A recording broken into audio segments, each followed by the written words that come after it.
Long ago, in the lands of ancient Iran, there arose a dynasty that would unite the scattered kingdoms of the Near East into one of the largest empires the world had ever seen. This is the story of the Achaemenids.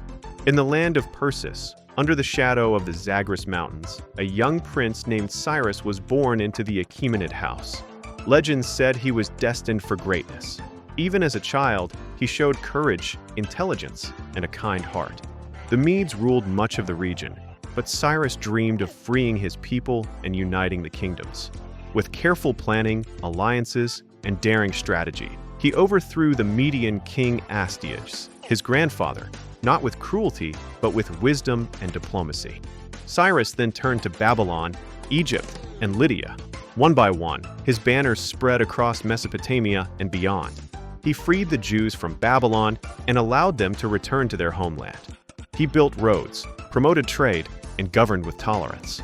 Cyrus became known as Cyrus the Great, the ruler who united 1,000 lands under one peaceful empire. Cyrus died in battle, leaving the throne to his son Cambyses. Cambyses turned his eyes westward and conquered Egypt, bringing the Nile under Persian rule. But his reign was marked by ambition and cruelty, and he faced rebellion at home. After turmoil following Cambyses, a distant cousin rose, Darius the Great. Darius faced revolts and chaos, but he was wise and patient. He divided the empire into satrapies, or provinces, each ruled by a governor.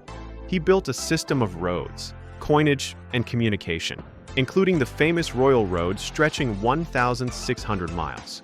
He also commissioned magnificent palaces at Persepolis. Darius also looked to expand the empire further, launching campaigns against Greece.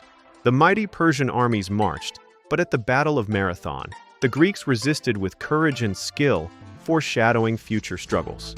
Darius's son, Xerxes I, inherited the throne and the dream of conquering Greece.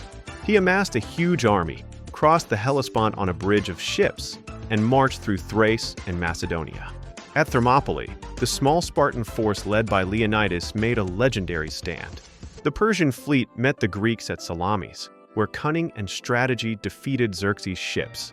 Though Persia remained vast, the wars with Greece revealed that even the greatest empire could be challenged by courage and unity.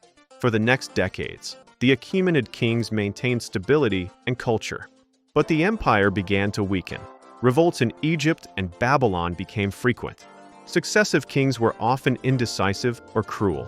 Persia, though mighty, struggled to manage its vast territories. Then, from the west, came a young Macedonian king, Alexander, trained by Aristotle and armed with ambition. He crossed into Asia Minor and defeated Persian satraps at Granicus.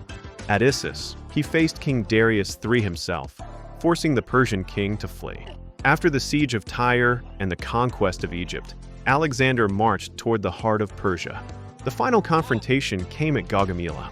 Despite vast numbers, the Persian army fell. Darius fled, but was later betrayed and killed by his own men. Thus fell the Achaemenid Empire, after nearly 220 years of rule, leaving behind a legacy of tolerance, administration, monumental architecture, and the idea that one ruler could unite many peoples under one banner. Even in defeat, the Achaemenid dynasty left a mark that echoes through history. Ideas of governance, law, and tolerance influenced future empires. Roads, palaces, and inscriptions inspired civilizations for centuries. The story of Cyrus the Great became a symbol of justice and magnanimity. The Achaemenids were not merely conquerors. They were unifiers, builders, and visionaries who shaped the map of the ancient world.